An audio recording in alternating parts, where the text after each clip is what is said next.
ភពកូនหลงក្នុងរឿងស្នេហាព្រមលីខិតចាឲ្យខ្ញុំមានកម្មខ្ញុំទ្រាំរស់បាន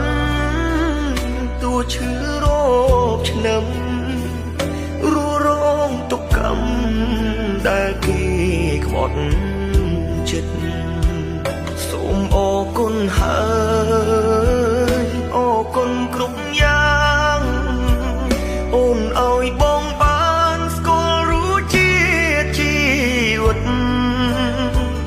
ទូងអូនទៅចោលតែបងនៅគិត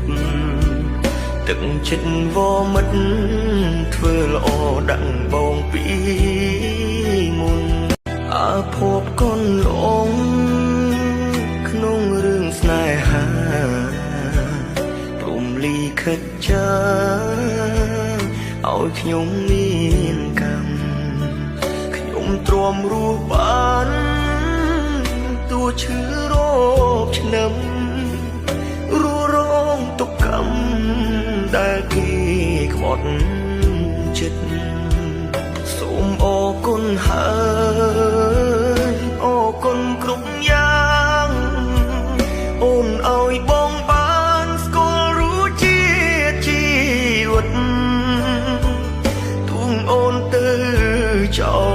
លតែបងនៅគិតទឹកចិត្តវមិត្តធ្វើល្អដាក់បងពី